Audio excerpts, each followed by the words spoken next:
So first, we want to thank you all for coming tonight and sharing this event with us that is entitled Legacy, Celebrating the Impact of Harvey Gantt. This is our final event of the week, although the gallery exhibit will be up until February 14th, and we encourage you to go by and spend some time there. This event has been a very big undertaking that has involved many students, faculty, and staff. I want to thank all of them for their hard work and everything that they have put into this. As I call your names, if you are here, I would love for you to stand so that everyone can see who has been working on this. So the faculty and staff: Bill Bates, Clarissa Mendez, Denise Dietrich, Janelle Schmidt, Ufuk Ursoy. The students that have been working on this event are Allie Glavey, Angie Mendoza, Connor Smith, Edgar Alatorre, Greg Ussery, Jalen Haynes, Mahogany Christopher, Malik Sanders, right here, Michael Rueta, Nicole Reboledo, RJ Wilson, Seth Moore, and Sheldon Johnson. Great job.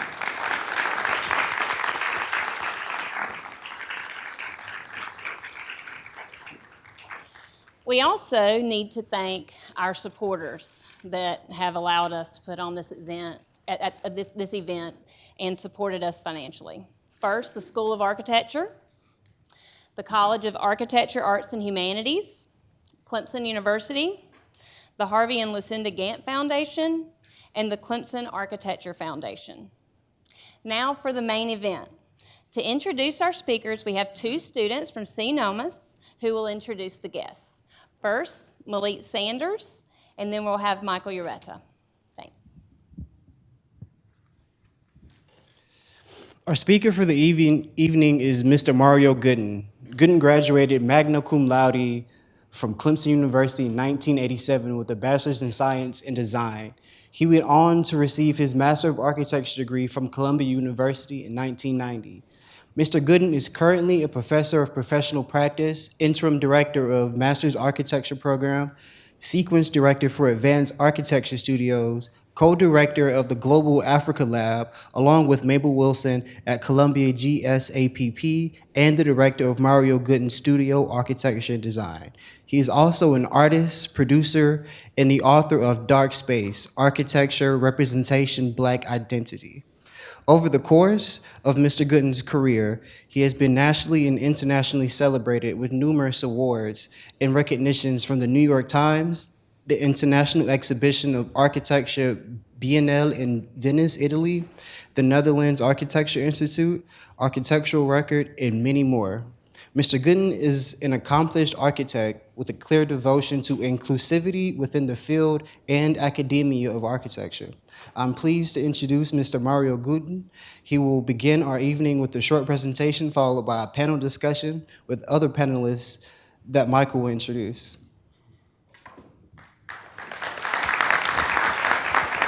Thanks, Malik.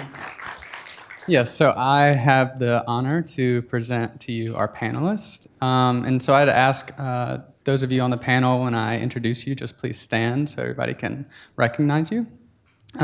First is Ray Huff. So Ray is a fellow of the American Institute of Architects, founder of Huff Gooden Architects, professor emeritus of the Clemson School of Architecture, and director emeritus of the Clemson Architecture Center in Charleston. Ray is a Clemson School of Architecture alumni with a Bachelor of Architecture Design in 1971. Next, we have Danita Brown. Danita is an architect and historic preservationist at GSA. She has also worked as project manager and historical architect for the National Park Service Southeast Region. Danita is a Clemson School of Architecture alumni with a BS in Architecture Design in 1983 and a Master of Architecture Design in 1987. Next is Michael Allen. Michael is the founder and CEO of MOA Architecture, and he is on the board of directors for several organizations, including the State Chamber of Commerce Diversity Council. And he is also a recipient of the 2019 Brian Dawkins Lifetime Achievement Award for Excellence in Career and Community Achievements. Michael is a Clemson School of Architecture alumni with a BS in Architecture Design in 1999. Next is Julian Owens. Julian is an architect at Jacobs in Arlington, Virginia. He is a co-founder and past president of the Clemson NOMAS chapter. He serves as a national parliamentarian, is a recipient of the NOMA National Parliamentarian, and is a recipient of the 2022 AIA Associates Award, given to an individual to recognize their outstanding leadership and contributions to their communities and the architecture profession. Julian is a Clemson School of Architecture alumni with a BA in Architecture in 2016 and a Master of Architecture in 2018. And last but not least is Adriana Spence. Adriana is a designer at MG2 Design in Washington, D.C.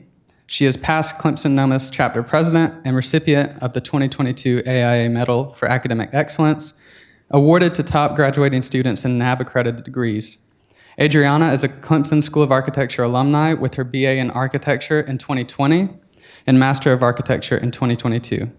So please help me in a round of applause for welcoming our panelists.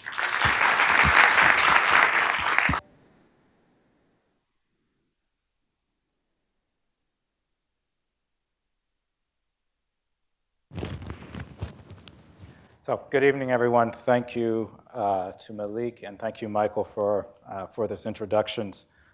Before I get started, we want to acknowledge that the main campus of Clemson University occupies the traditional and ancestral land of the Cherokee people.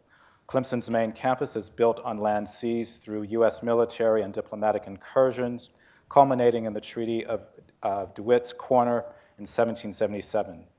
This is also land on which people enslaved by the Pickens, Clemson, and Calhoun families lived and worked, and that was transformed into the campus of Clemson University through quote-unquote convict labor. We make this acknowledgement to remember the histories of violence that anticipate our gathering here, to recognize indigenous and Black claims to land, to life and land, and to recenter those claims as we commit to better ways of caring for each other and for this land.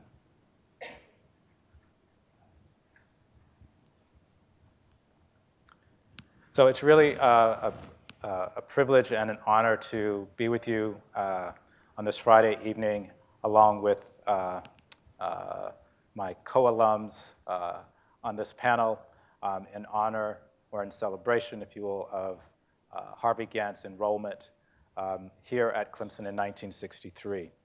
And again, I want to thank Professor Sally Hambright-Ballou, all of the faculty and students who made these last 2 weeks possible. When Mayor Gantt enrolled at the university in 1963, the university and the press herald it as integration with dignity. But this only tells part of the story. For as retold in Marquise Drayton's 2021 thesis, Integration with Difference, Harvey Gantt's legacy at Clemson recontextualized and resurrected into architecture, racism did not die with Gantt's enrollment, and Gantt confronted many racist experiences during his time here. Furthermore, encounters with racism have persisted throughout the decades for Clemson students of color and our communities. As the organizers said in an email that went out to the panelists, these last 2 weeks will serve as a counter-narrative that will bring to view overlooked and undocumented voices to current histories, mostly based on the limited records of institutional archives.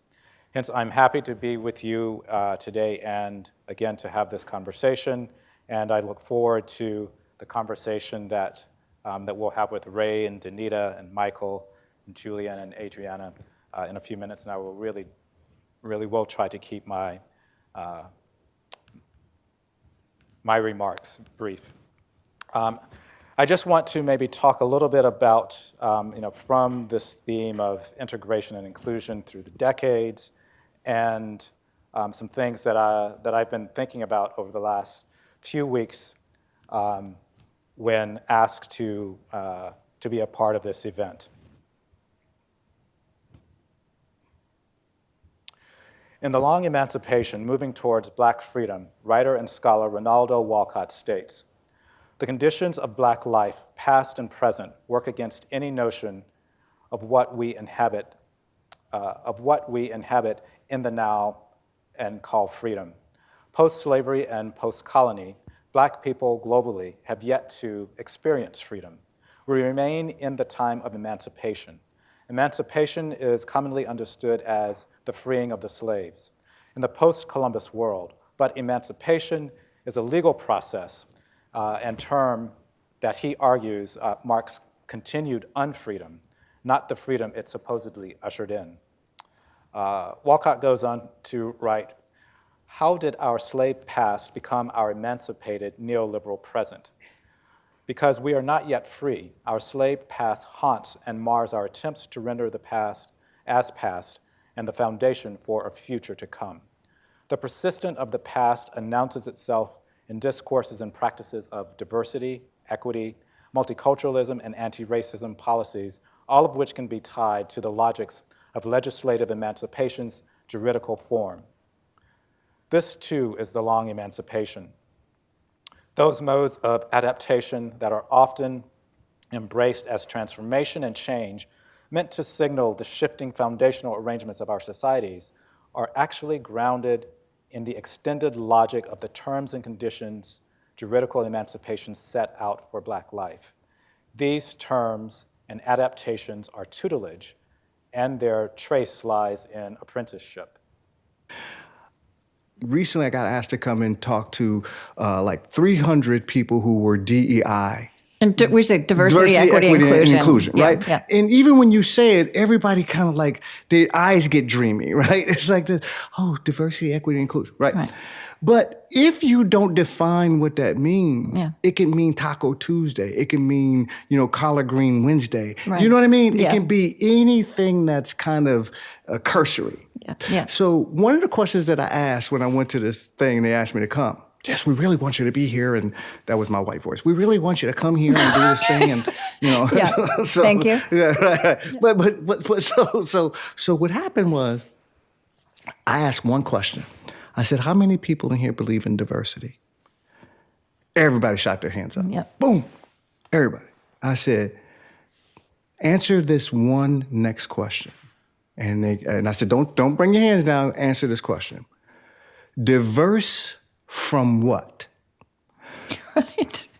Because when you say diversity, that means you start someplace first and then you diversify from it. I know. Right? Hands start coming down. Because we all know it intrinsically. Yeah. Right? But if you don't say it, then it's not operational. Yeah. And So those of you who are fans of Krista Tippett might recognize that as the interview that Krista Tippett did with Resmaa Menakem. This is from June of 2020 in the wake of the murder of George Floyd. So hence, coloniality survives colonialism, plantation logics survive the plantation, and in the phrase of theorist Saidiya Hartman, the afterlife of slavery extends the devaluation of Black life. So in preparation for this, I also shared with the panel a prompt called From Desegregation to Decoloniality. And this afternoon, what we'd like to discuss is how do we go from desegregation to decoloniality at Clemson in terms of the disciplines within the School of Architecture and in the professions of the built environment. How do we, what does it mean to practice decoloniality? What is a practice of decoloniality? Decoloniality refers to the logic, metaphysics, ontology, and matrix of power created by the massive processes and aftermath of colonization and settler colonialism. This matrix and its lasting effects and structures is called coloniality. More plainly said, decoloniality is a way for us to relearn the knowledge that has been pushed aside, forgotten, buried, or discredited by the forces of modernity, settler colonialism, and racial capitalism. Decoloniality reveals the dark side of modernity and how it is built on the backs of others that modernity racializes, erases, and/or objectifies. Therefore, decoloniality is not a singular thing. It is a method and paradigm of restoration and reparation that depends on context, historical conditions, and geography. Okay, so let's really talk.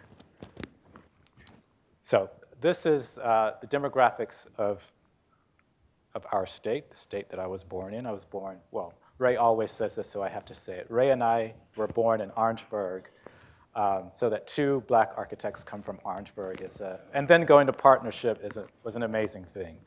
But anyway, so what you see here, the demographics of South Carolina, and I think it's obvious, but you see 66.5% white, 26.45% black, and two or more races, other races, Asian, Native American, and so forth. The enrolled student population at Clemson is 76.5% white, 6% black or African American, 5.5 Hispanic or Latino, 3.6 two or more races, 2.52% Asian, less than 1% Native American or Alaska Native, and 0.072% Native Hawaiian or other Pacific Islanders. This includes both full-time and part-time students, as well as graduate and undergraduates.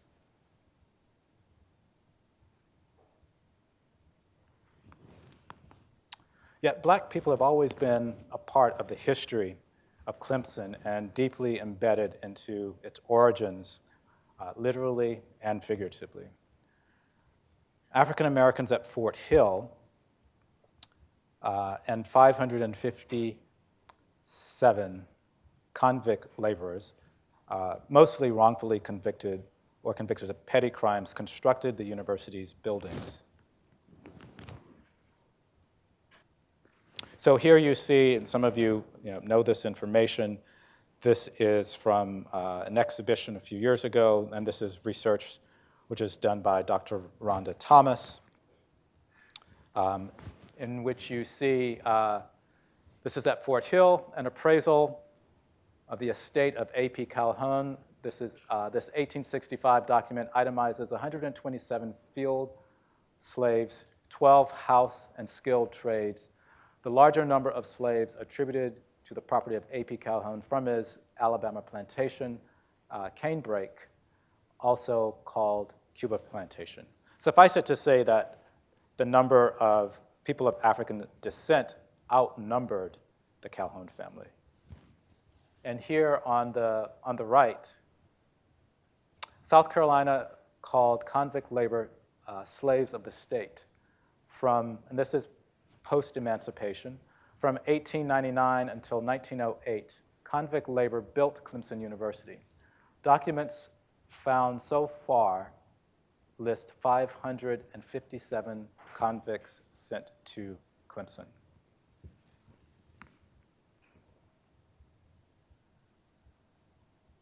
So even after emancipation, the plantation system, plantation logics extended. This is 1883. Mr. Thomas Fruster and his wife Frances are pictured here on the lawn of Fort Hill.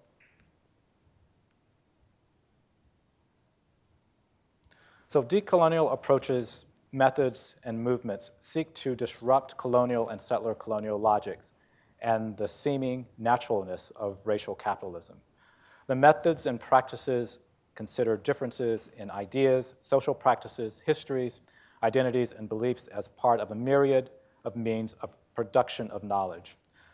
But also we understand that producing knowledge and living it are not separate. We seek to learn and make visible the connections between knowledge, social practices, and social action.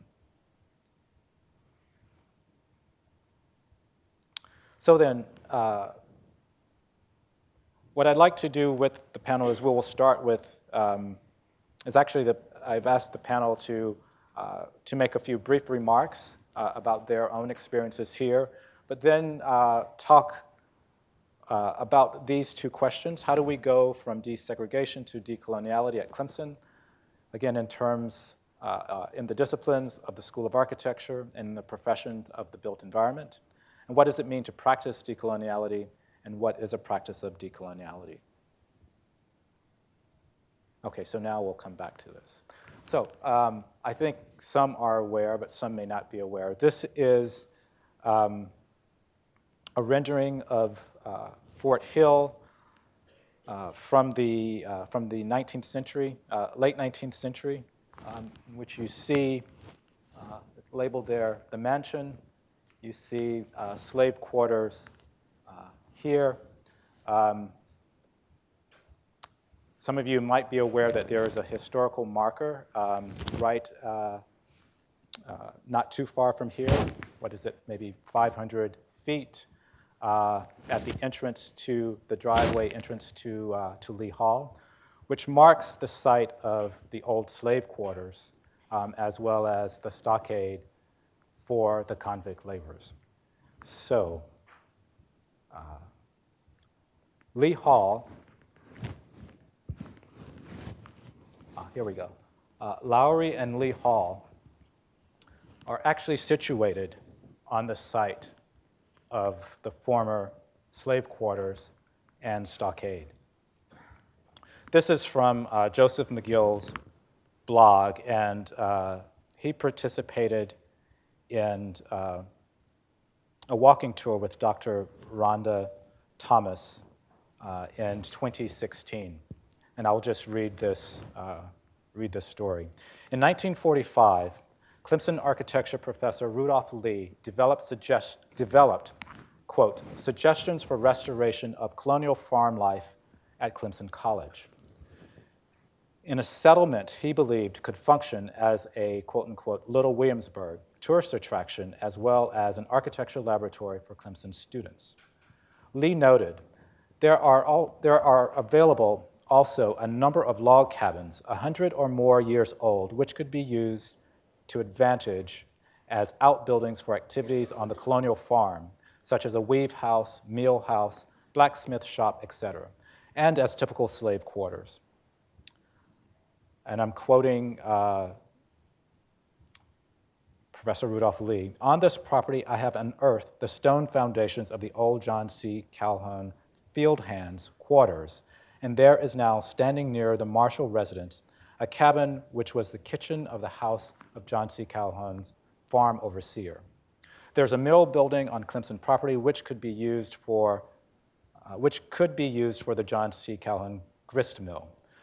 The mill race around the hill is still clearly seen. This is an opportunity to preserve some historical Calhoun plantation buildings. In the 1890s, stone from the slave quarters were used as the foundations for Clemson's earliest buildings, notably the chemistry building, now Hardin Hall, where one can still see the stones on the left side and inside the lower level of the structure. But where are the stone foundations that Professor Lee discovered in 1945, and why weren't his suggestions carried out?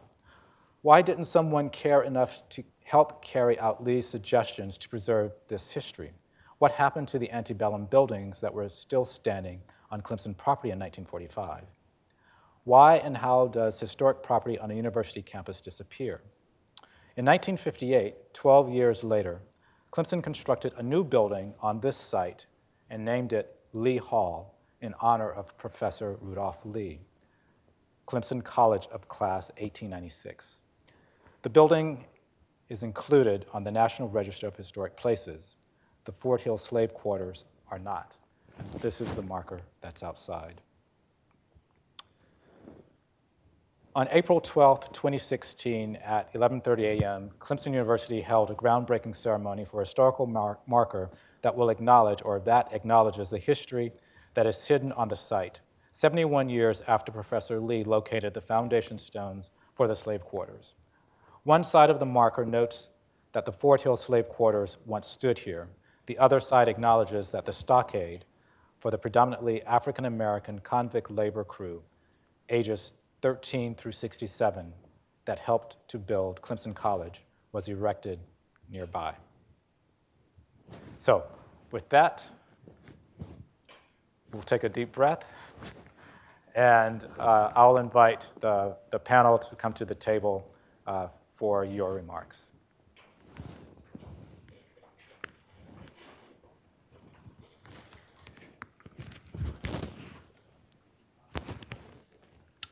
And if I remember, yes, have to.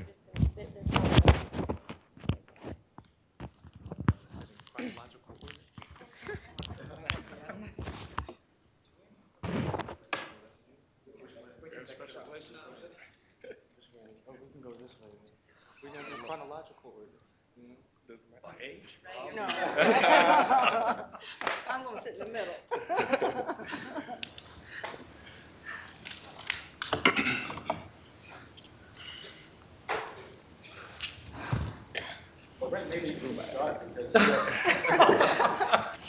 Oh, my goodness. I was afraid to do that. I didn't prepare any remarks because I wanted to feed off of what Mario introduced. And, I've been struggling with this entire question. But I've localized it in my mind to Clemson because it's a place that I know and had a long association. And the question is this idea of coloniality and all of the issues that we all understand that's happening. And I spoke with Wendy the other night, and I said, the struggle I have a little bit is that we speak a lot about what has happened. But what has happened, right? Yet it still today influences and structures the way in which we see things. And even today, as of yesterday, or maybe it's a couple of days ago, the Honorable Ron DeSantis decided to formally deny the education or teaching of studies related to the misunderstood critical race theory, but also the abolishment of Afro-American studies.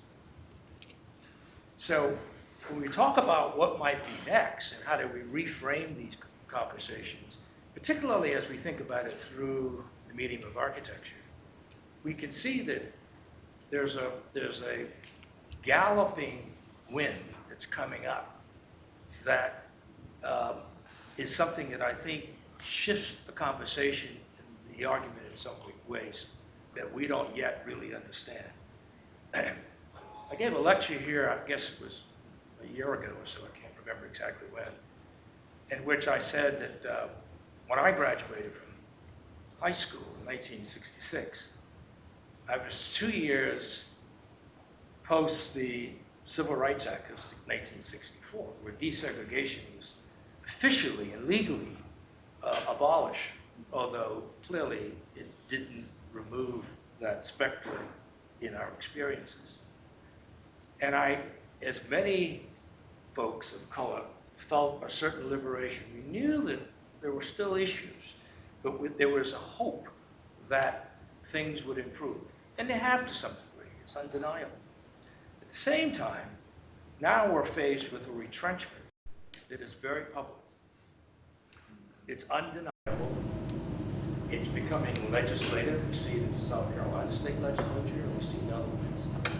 So the question then, I think we could ask is, we can position it first to what should Clemson University, a land-grant institution, which, by the way, if you don't know the history of the land-grant charter, both the 1962, I think it is, the 1890, it's worth looking at because there are reveals there that might not be aware of, so I would encourage you all to do that. But I think in some ways, this expectation of this university as a major starship for education, higher education in the state, what position should it take? And now it's sort of been found out in a way with this discovery of the great grave sites and the history of Woodland. And I sense through Dr. Thomas's extraordinary work, by the way, that there seems to be some commitment to agree with that in some way. So the question is, in what way do you do that? And there's some conversations that Mario's been a part of, that there ought to be some sort of oralization of that experience. I'm not sure I know what good that's going to do. Until we see substantive structural changes that come out of the body of the people that are here. It's like W.G. Clark, a wonderful architect from Charleston, said about the Board of Architectural Review that approves all architectural designs in parts of Charleston. You can't legislate taste. You can't de-legislate the kind of structural issues that are part of the experience that we see. It has to come from somewhere else. So I'll leave that for the moment and come back. Mario, thank you so much for highlighting by where we sit and stand today. And I'm reflecting on my time at Clemson. None of that I knew, nor was it even anticipated that I would want to know about it. I think this role of academia and its intersection with historic preservation is really key, and its intersection with race is really important. And I think about this concept of decolonialization and desegregation, and every step I feel we're moving toward oneness. So we move toward oneness on the backs of racism that continues, be it overt or covert, but we're moving toward oneness. And I think the role that we as designers and explorers of art and architecture do is we uncover that and we reclaim it and we interpret it truthfully. Because I think truthfulness is going to be the foundation of all that we do. So we can't build systems of integrity, systems of equity and justice in our society unless we're honest about who we are and where we've been. So I'm just so happy. I'm having the time of my life to be here because we're opening up and we're exploring truthfulness in our society. And so I reflect on the time I was here. This was Coolidge's auditorium, and he ruled here. And I remember the language and the conversations about European architecture and exploration. But now I sit here with another context about the foundation of African American enslaved Africans and their toil here to create the foundation by which we sit and stand. So I look forward to just having a more richer, meaningful, deeper conversation to hear from the students that were here about what it is that moves us toward oneness.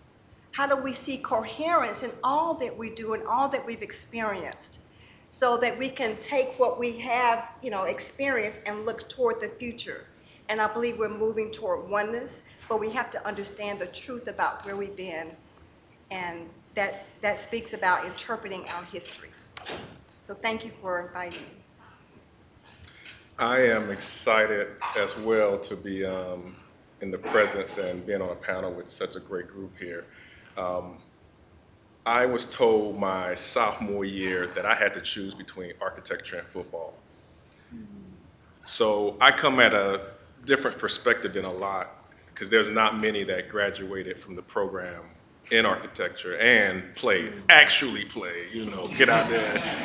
So learning the difference between what an architect is and what a football player is was one of the things that I had to go through, because I didn't know about Mario and Ray, and I didn't know about anybody, but I knew about Jeff Davis, I knew about. Yes. So everybody, even in my classes, I would get told about all the football players.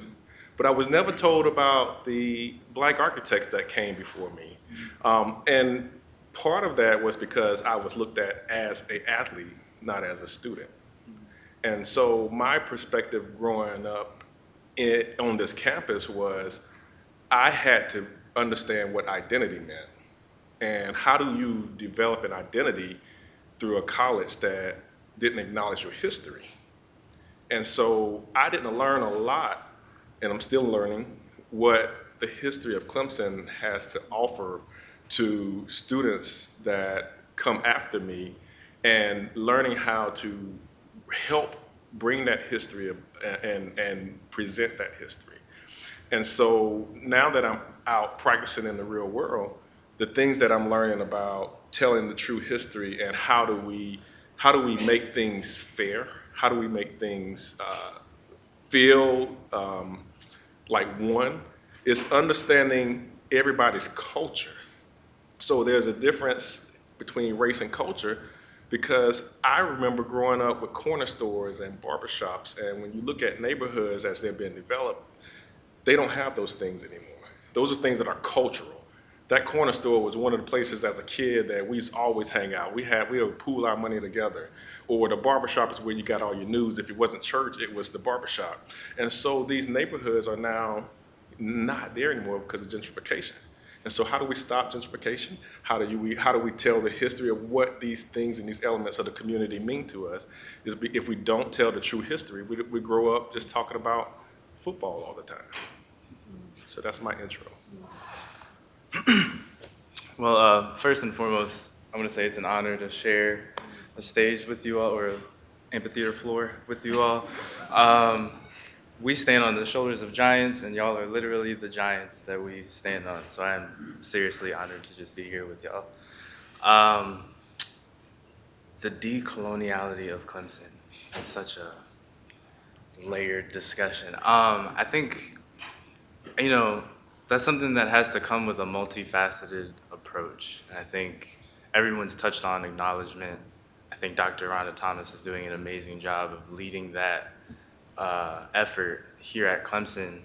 And then I think after acknowledging what's been done and acknowledging what's been hidden about the history, after that, there needs to be like a cultural shift.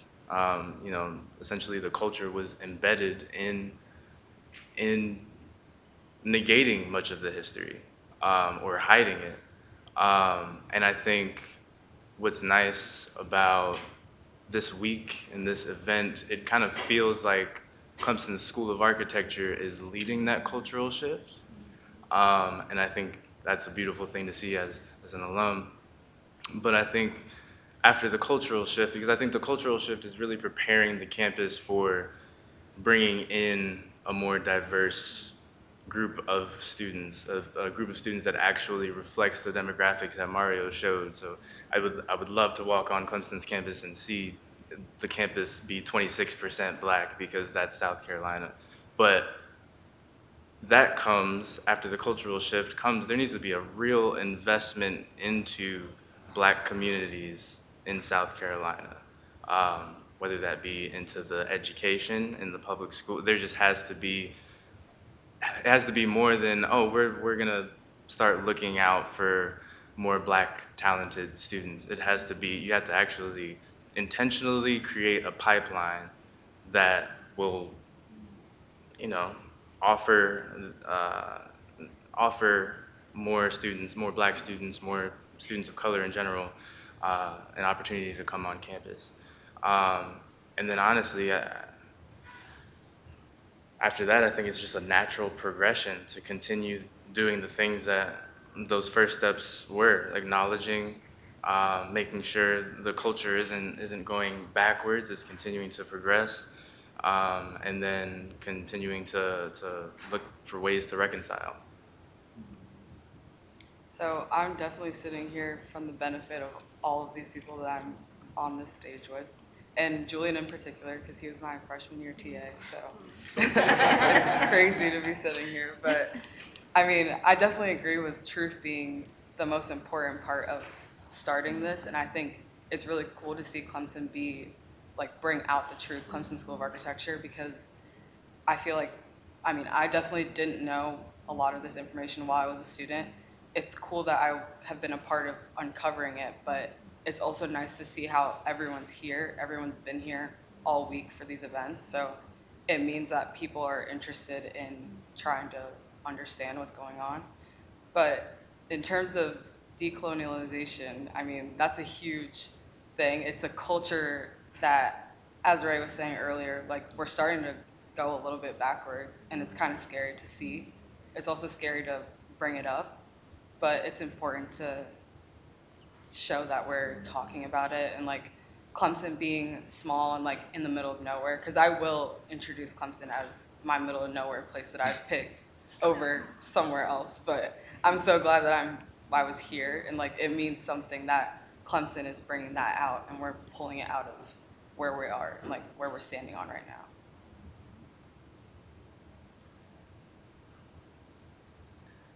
I wonder, and thanks, Ray, for sort of focusing us on thinking about this place and particularly the architecture school here. In addition to acknowledgement, Julian acknowledged the cultural shift that seems to be being led by the school here. Are there any concrete steps in terms of education or pedagogy that you think that the school could take? I mean, what kind of immediately came to mind when I up quite early this morning and I came across that story about Rudolph Lee. Wow. But he wanted to make it a tourist attraction. And it seems to me that there is I don't want to call it an opportunity, because I think that, let's call it lack of knowledge, went into the technology to actually build this campus. Right? That, as Deanna, as you said, the foundation of this building is actually on the foundation of, so there's something deeply embedded in terms of not just sort of culturally, but in terms of epistemology, I suppose. And I'm just wondering, what would it be to like rewrite curriculum in the way that you mentioned, this was Hal Coolidge's auditorium, to not start with, I took that class as well, to not start with ancient Greece, right? But to start with enslaved laborers here and their knowledge in terms of construction, in terms of, although those things weren't considered architecture, they were still building. It was 1990, in the third year of the Clemson Architectural Center in Charleston, when someone said, "You need to meet this fellow named Mario Gooden." What I didn't know, because I had been gone from the university for a long time, so we managed to convince Mario, who was a recent graduate of Columbia University's graduate program, to come to Charleston and be the faculty in residence with the Clemson Architectural Center, which I had the privilege to direct, and that's when I first met Mario. Mario came down full of all this Columbia stuff, that he was thinking about it. And what it did, in many ways, I credit Mario for setting the tone at that particular time of a sort of dedication to an idea, or dedication to sort of unwrapping things and revealing aspects of the place. That particular instance was Charleston. And I'm pleased to say that the Clemson Center in Charleston, now the Clemson Design Center, has continued that effort in many ways. And I would argue that I see many of the students who were alums of the CNCC, CDCC, in which you're sort of taken out of this embedding condition of Clemson, which is a beautiful campus, although we're doing damage to ruin the hell out of it. What are you thinking?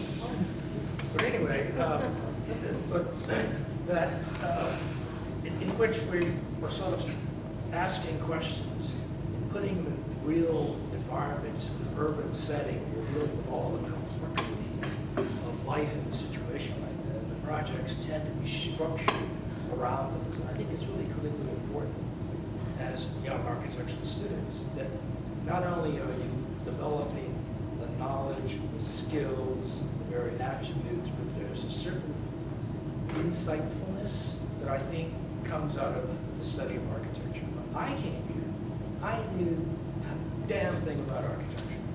Somebody said, you can draw, you should go to Clemson. I said, where is that? So I came here, and it was a transformative experience for me. It was transformative in that it opened my eyes, and there was a world beyond my narrow world of growing up in Charleston, the west side of the city. And that I was challenged by this, engaged by this, and then it became this thirst for wanting to understand more. And I think that needs to be at a core, pedagogically, at a curriculum within architecture, right? That you have to ask these questions. And I know that your generation gets some bad rap all the time. Your commitment to technical, virtual, and other kind of social media issues. That's something that's a part of your content, it's a part of your world. Your challenge is how do you master within that medium, but from a place within you that says that there's value to what I do and what I can offer, and how do I apply that value? How do you develop a system of values that allows you to then move forward in architecture? Because I think one of the most important responsibilities that you as students have, but moreover, that the academy has in terms of exposing.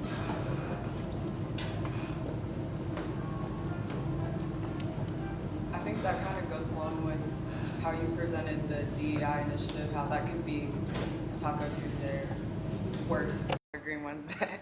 But something about that, it feels like we need to, like as professionals, we also need to bring these things to our superiors and people that we work with, even though it's not easy, but it's something that people should hear about. I think everyone should know who Harvey Gantt is because what he managed to endure at Clemson is important or was important, and he's someone that matters in the art space of architecture in general.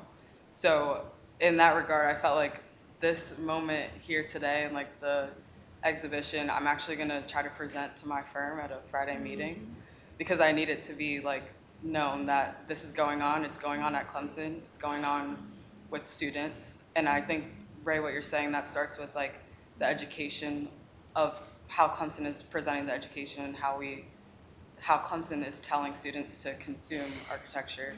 They also need to teach students how to bring it out. So what everyone has done this week is like important to show to anybody, you know. When you make a decision on what university you're going to attend, part of it is when you do your visit, who do you see? How does it feel for me walking through this campus? How do I feel when I walk through my school of architecture? When I walk through and look in the classrooms or the studios, how many people look like me? How many of the professors look like me? So if I have a design that I have and I feel passionate about this design, how do I know that this professor is going to understand how I came up with this? And when I explain this and get critiqued, but the whole group that is critiquing me doesn't look like me, so I feel a certain way that it's not understood that it's taking on my passion, my background. I did the assignment, but if you don't understand why I did this, then you're not giving me a true critique of my work. And so one of the changes that needs to happen is that how do you, if you want to create this more, want to get the numbers up, you have to see the numbers. So there has to start somewhere, and that's recruitment. You know, there's things that we can do with faculty recruitment and student recruitment, and just acknowledging of the program in some neighborhoods. For instance, just career days, or in high schools, getting out and understanding in some of these neighborhoods that I grew up not knowing what architecture was. I knew what an artist was. That's what I wanted to be. I wanted to be an artist. What is that? That's so many facets of things, but as a child, that's all I knew. And so understanding what architecture is as a Black boy, that's still something that's foreign. And so how can the architecture program get out in the communities and get out there and teach? How can the students get out there and be a part of the environment to show some of your projects off? Show what it takes to come from just an idea to something that's a model, or a 3D model, or drawing, or a sketch. The whole process of creating that, because there's a lot of brilliant Black young minds out there that are not getting tapped into the architecture. They're probably getting tapped into being a doctor, being an engineer, but they don't understand architecture. And architecture, I mean, we fly. I mean, we cover all of that. We have the creative, we have the technical, we have all that mindset, and some of these minds aren't getting tapped for architecture specifically because they don't know about it.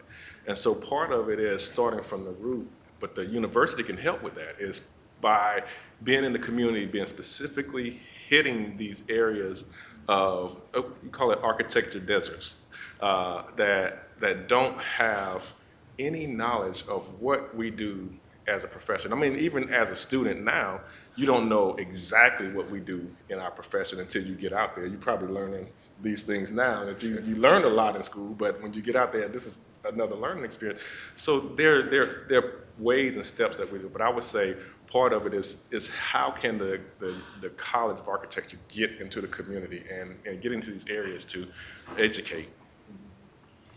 So this shift of really just continuing community development, because community development has always kind of happened among the communities themselves. You have natural leaders, you have natural designers, contractors, laborers, people who have been doing things in a community.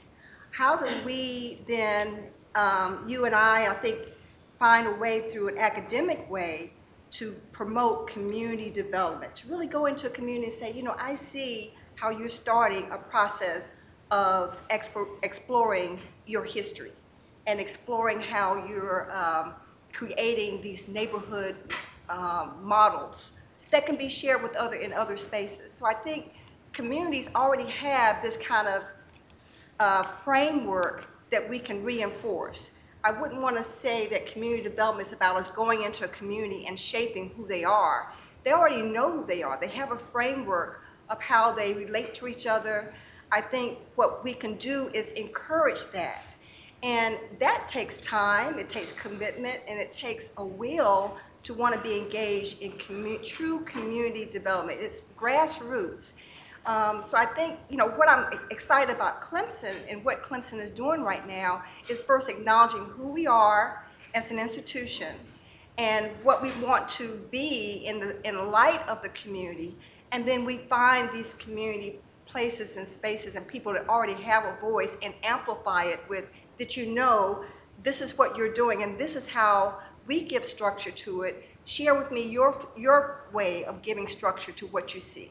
So I wouldn't want to see us try to shift the community in a way that is not authentic to who they are. But I think we need to be in the community, and I think that's very important.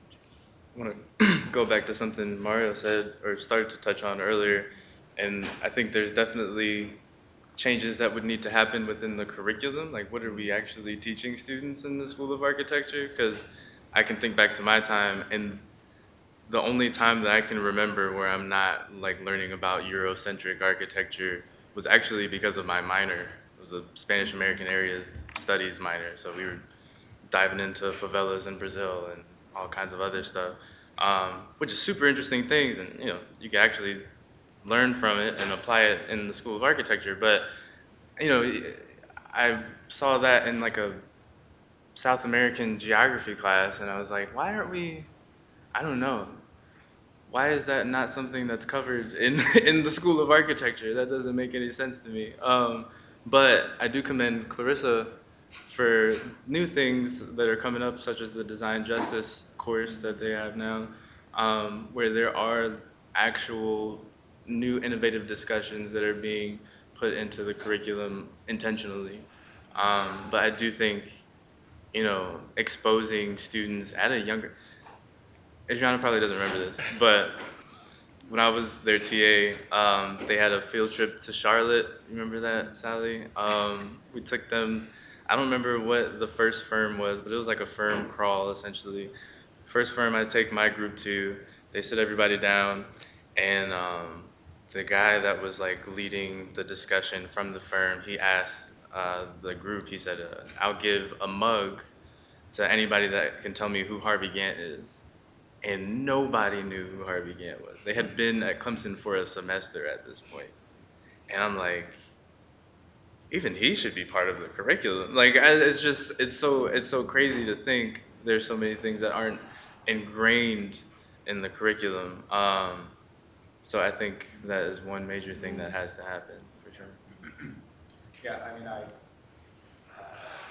I recall, as a student, it's not exactly taught this way anymore because now doesn't use this language. Maybe it does, but there was sort of architecture, which was mostly Eurocentric, and everything else was called non-Western. And everything else was kind of treated as other. Right? So architecture is the Eurocentric, which was building, and if you're doing preservation, that's other. If you're doing community development work, that's kind of other, or it's extracurricular. But in the design studio, it's this. And it seems to me that part of the curriculum change would also be a decentering of, or reimagining what the definition of architecture. When I was a student here, back to Professor Al Foster's class, I don't think about this. There was never a slide that was shown of the Rockford churches at Valladolid. Ethiopia is the oldest Christian nation. But we got all of the Gothic, what have you. I didn't learn about the Great Mosque in Chennai until graduate school, and that wasn't even actually in a history class. I went home like on a break and I was learning from my parents every magazine. There was a story about Timbuktu, and I was like, oh, where's that? Oh, that actually exists. Oh, what is this Great Mosque in Chennai? I want to go see that. So that was my postgraduate fellowship, was to go to Mali. So it seems to me that that within the curriculum also requires a kind of decentering of certain things, such that there's not a kind of other. I would say the same thing for in terms of professors and students. Yes, we want to get the numbers up, but I think we have to get rid of this diversity, the phrase diversity, because that others, people who are not white in Eurocentric. And that's one of the reasons I wanted to play that interview between Resna and Mom. And you touched on something real quick, and kind of going back with the curriculum. What is good architecture? Because a lot of teachings is around what is deemed good architecture. It's we got to study this building, we got to study this framework of a building, but good architecture is also the history of that building. Is how the building got put together, who put the building together. Why isn't some of Harvey Gantt's designs in a book? It's because they're not award-winning, but he has a historic footprint, handprint, thumbprint, all these prints on some buildings that are not taught. The same thing about some of the buildings on campus that have been touched by some of the enslaved, that they have a history. I mean, it might not be award-winning architecture or construction, but it has a meaning into how we learn about design, learn about culture. And those are some things that can be touched on. Yeah, that's a great point. Labor is part of the process. We tend to stop at the object, and the material holds the process. Sally, how are we doing on time? Maybe we could open it up for, I'm sure, We're at 6:05, so we could open it up if you would like to do that. I mean, we have about 30 more minutes, I think. 20 to 30 minutes. Okay. Yeah, let's open it up. All right. And we have to turn this one off.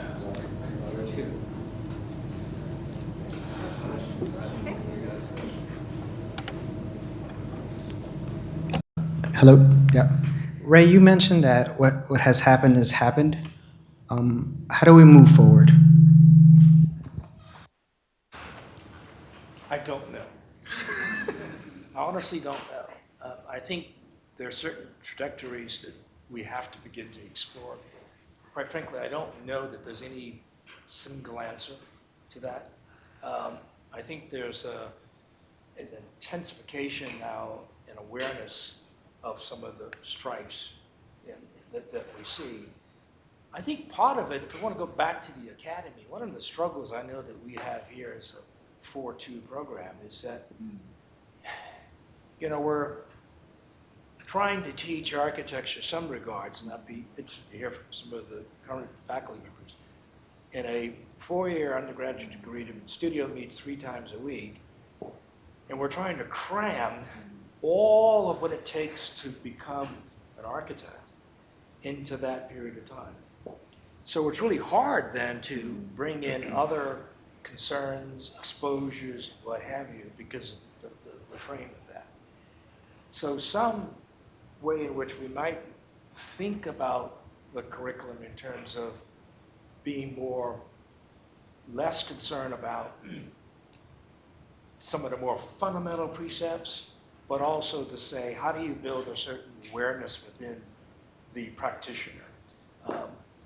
So often, having taught for so many years, I'm very proud of that. At the same time, I always want my students to go off to be the champions of the industry, right? And many are not able to do that for a host of reasons and make a good life out of what they do and produce reasonably good architecture. But the measure of architecture is kind of, in a sense, that sort of shiny object, which I think we're kind of moving a little bit away from. But when we instill certain values in terms of what we're doing, the issue of community engagement, of listening to people, understanding the rigors and the experiences of others that we're there to provide some sort of edifice to, is a process that we haven't inculcated in our curriculum, and it needs to happen in some way, and yet the curriculum is already struggling to do all the things it has to do to prepare you for the next step. So there's a bit of a conflict. It's a bit of a structural issue that we see that is difficult to moderate. It's not to say they can't be done, but the answer of what we do, I have 15 answers, and neither one of them particularly is effective.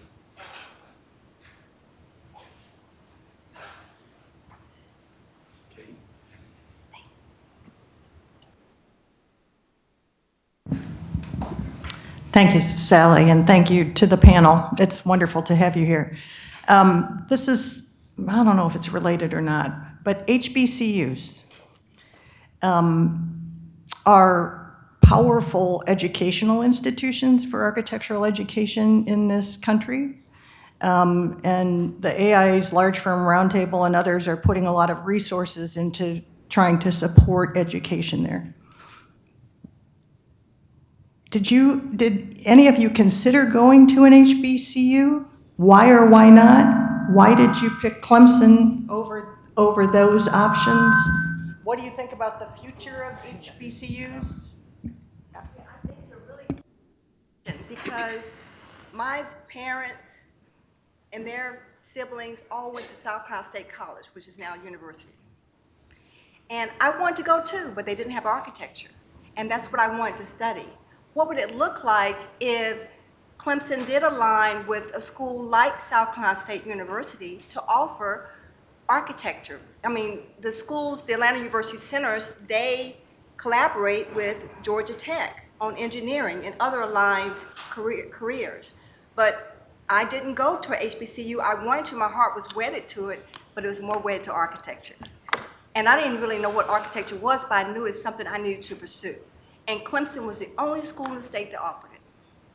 So I was happy I was here, but what it would have looked like if I could have gone to an HBCU, got that foundation of identity that my parents had and my cousins had, because it was different. It was less than 1% when I was here of African-American students. So I think it's an opportunity. And for me, it was cultural. Similar is just not knowing that the architecture existed at HBCUs. It was not a lot of universities that had the program and that would give you a degree. And then it got to for me, I had to do extensive research because of playing football. I finalized my decision on which universities had architecture programs. So it was football, architecture programs, and then that weeded out some of the HBCUs, again, because the ones that had architecture programs or vice versa. And so in that research of understanding why not to go there the other part was I was told by the culture is you'll get a better job if you go to Clemson, if you go to Auburn. But if you go to a Hampton or Howard, your chances on getting a job afterwards was higher. And so if I had the opportunity to get into a bigger university, that's the way that I was pushed into, hey, because in our culture, it's like, what do you got to do to get a leg up? We're taught that we always got to have a leg up in the competition for a position. And so that was the way that I was told is go to a white institution, a predominantly white institution, to get the degree, to get a better job in the competition of being a young architect.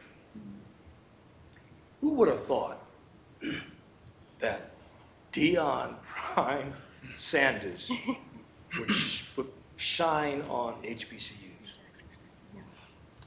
A football player, baseball player too, that would bring a new awareness to HBCUs, kind of an unveiling. I would imagine there were many people in America who couldn't tell you what HBCU even stood for until Deion came in. So think of the irony of that. And you look at HBCUs and you think about Clemson, which is a moderately well-funded. I mean, doesn't have a $40 billion endowment, but it's a major institution with a lot of resources, a lot of assets. There are few HBCUs that have access to those kinds of assets, right? And there's a reason for that. It's what we've been talking about all along in terms of the tradition. And my whole family comes out of teaching at South Carolina State. My mother was born there, et cetera, et cetera. I had the privilege of inviting Mario to lecture back last April. And Mario did a performance. I said, Mario, what are you going to lecture about? He said, I'm going to do a performance. I thought, oh, Jesus, what's that? It was fabulous. And one thing that Mario did, and my wife and I have talked about this a lot, is he read a list of, 120? 120 HBCUs that exist in America. Some that I had forgotten about. Many that I didn't even know about. So you think about, there are 120 schools that are historically black colleges and universities in America, right? Look at our resource that's just fallow right now, right? So the idea of aligning Clemson to a South Carolina State or Claflin or other schools, that sort of thing makes a great deal of sense. But I think that, if I can, I think that alignment has to be a kind of equal. Absolutely. Oh, of course. Sort of, it's not, Clemson and, Right. or what have you, and. Right? Unless it's reversed. Exactly. And I would actually kind of I was going to say two things. One, I mean, I came here because I drank the Kool-Aid really early in terms of learning about architecture. But what I learned from my little county library was, you know, Le Corbusier and all sort of Western stuff. And that's what I thought architecture was. If I had to choose now, I'm not sure. I've been daydreaming about going to Howard because I want to be there with Ta-Nehisi Coates and you know, and everyone that Howard has brought there, and Howard does have an architecture school. Yes. But I think it has to be a kind of equal, you know, relationship, you know, not a paternalistic one. And that's my concern about the AIA is that it's you know, setting up a paternalistic relationship, you know, not one in terms of being equal. You know, so why doesn't Clemson try to recruit Ta-Nehisi Coates, or you know, now that Beyonce is not only Deion Sanders, but now Beyonce does Coachella, you know, and everyone's like, HBCUs, marching bands, that's, you know. But you know, I think you know Clemson could do the reverse, right? You know, attract that teaching talent, attract those students. I'm sorry, I have a question. Oh, I do. Can I add to before? I'm sorry. I just wanted to say, because of the 120 HBCUs, there's only 7 that have architecture programs right now. Yeah, that's true. So it would be amazing to actually offer the resources that are existing already at a Clemson or at a Auburn or wherever to some of these other schools that, because you know, kids would love for more architecture programs to be at HBCUs, I'm sure. And it's funny that you asked this question because I was actually just having this conversation yesterday, but both my parents went to Morgan State. Morgan State has an architecture program. I hear it every day from my mother. I don't, but they actually went out of necessity, truly. We're talking about the 70s. So my mom's from that area, my dad's from New York, and it like was one of maybe like 3 options to them. And so when I was making the decision, they didn't really put that on me too much because they didn't want to limit me to the options that they felt like they had at that time. And growing up a military brat, I just felt like I could blend anywhere. So I was like, yeah, Clemson's very white, but let's do it.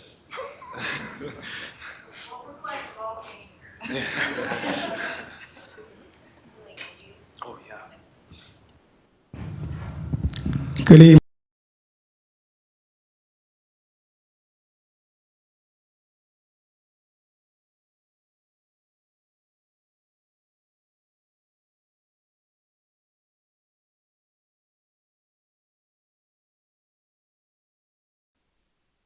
Dean McClure, we're here to study the John Acorn.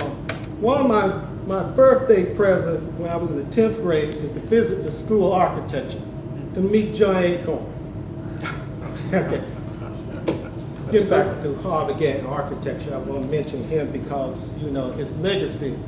But Harvey Gantt, the African American study is an area where I've been involved in a number of years in terms of my own writing scholarship. And my buddy Claude Watt in 1970 when he was here said, I don't know a black architect. And what happened later, I pursued, as far as in my area of African American study, to explore the African American architect. And Lord have mercy, it was an eye-opener. William Wilson Cook from Greenville, South Carolina. Y'all guys from Orangeburg, I put in some time at South Carolina State in Claflin and taught there also. But you got William Wilson Cook was the first professional black architect who went on to Washington, D.C. and designed buildings for the government. You know, you got names like Robert Taylor from North Carolina. Tuskegee got a school called Robert Taylor School of Architecture and Construction. And we're talking about Paul Williams. With Beverly Green, the first female black architect, worked on the NASCAR building in Paris. And it's going on. But what happened, I wanted to do, I say this here. Now, you can pick up a book on African American art. And I got all of them. and my buddies up at Duke, like Rick Powell and Michael Harris, I said, I'm gonna throw your guys a curveball. I say in the world of African American art,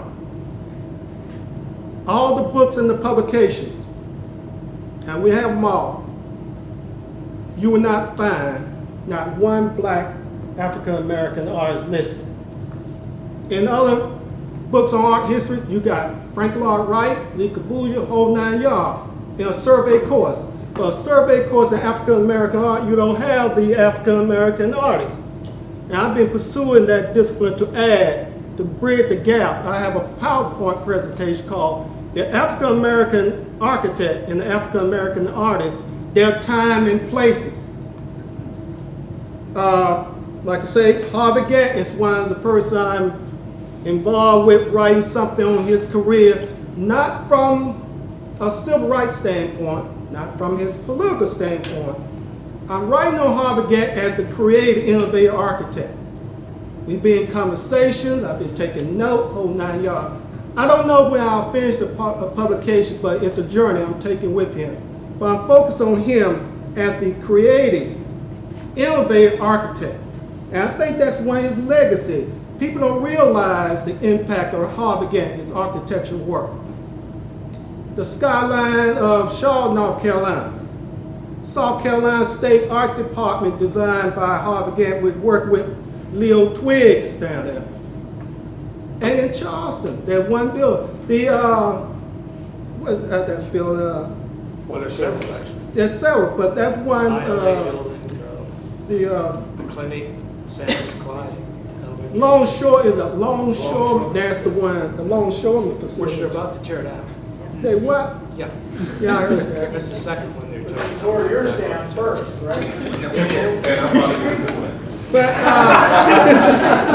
But the African American architect, I think, in terms of pedagogy, in terms of curriculum, it's like somebody, it's about damn time that we would add the African American architect into the curriculum throughout the institution, so that you will all know the impact and the legacy of African American architect as well as African American artists and their impact on art of this country.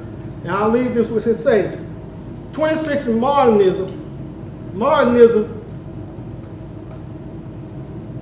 is the byproduct, I would say, modernism grew out Africanism. Thank you. Very good seeing you again. I love that, and one of the things that hurt what you're saying in our history is because I think, I can't remember, one of you talked about this, we look at the shiny end. So if you look at the buildings, is what a lot of the history is taught on and not the architect. And so when you have the history of black architects that have worked on a building, but they work for a firm, the firm owns the building, not the architect. And so the architect's name is not on the building, maybe the firm, but you have famous architects that own their own firms, that have their name on the firm, that they get the name on the building.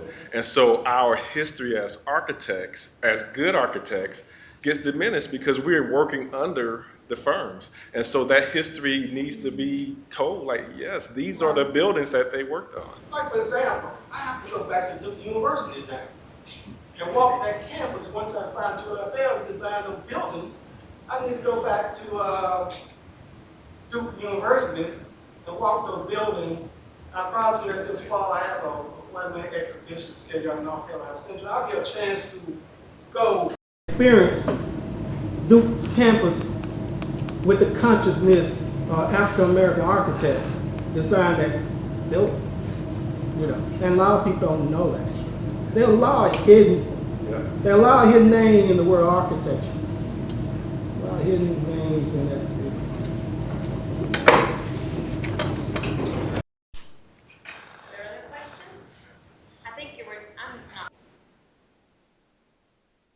Well, thanks to the panelists. We can't think of a better way to end the week. And Sally, you can correct me because we did this together. I think you actually brought it to mind. just now getting data, I think, for the first time on applicants in terms of if they're students of color or not. Not only applicants, but accepted students. And then finally, who actually shows up on the first day of class.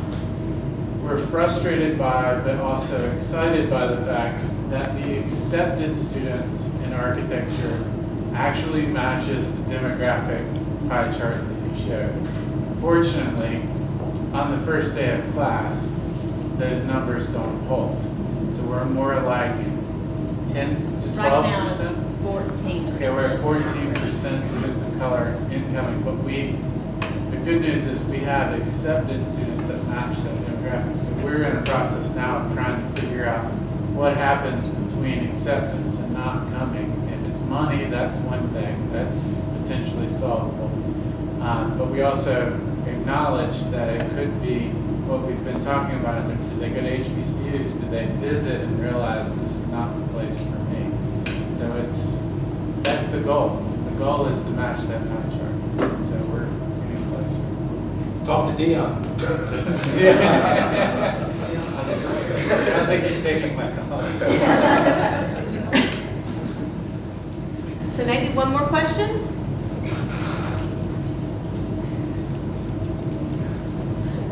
So Julie, you asked about like a multifaceted way of attacking education, architectural education, especially.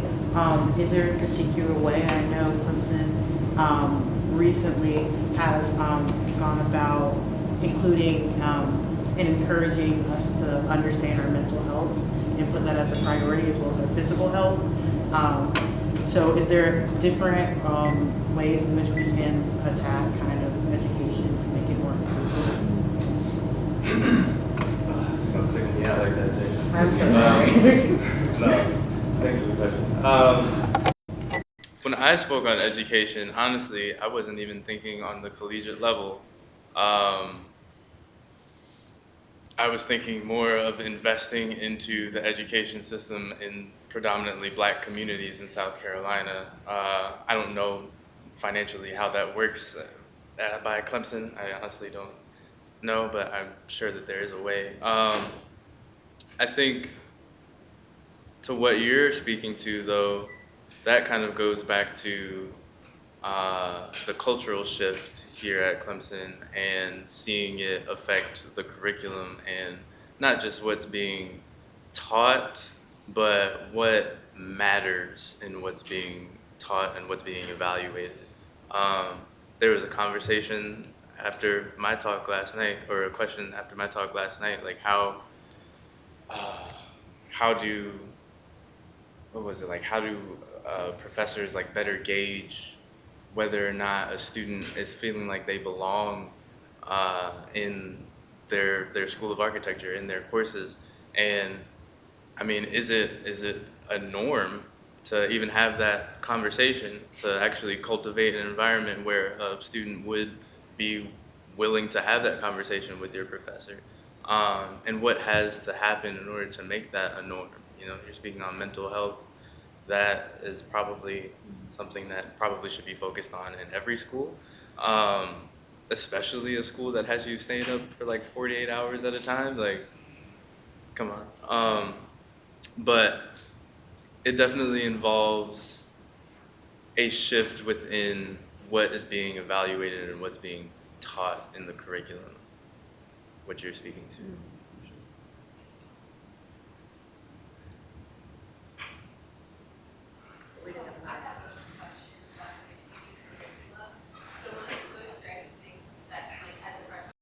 To architecture were the study abroad programs.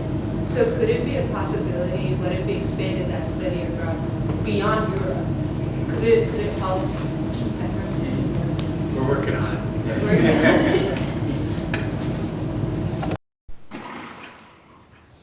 So Mario, do you want to make some final comments? Yeah, I'd just like to say thank you to the school, thank you to you all, the students, for what you've been doing this last couple of weeks, but also for being here.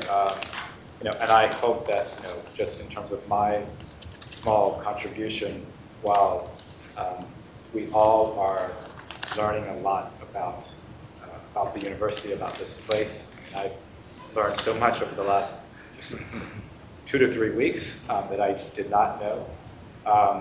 But although that and it's very heavy, and although I would say there's some, let's say, trauma associated with it, I would also say to each of you, particularly students of color, that you belong here, that your ancestors built this place. So you deserve to be here as much as anyone else. If there's any sense of reparation, it's that your ancestors made this for you, and that you belong here. Thank you.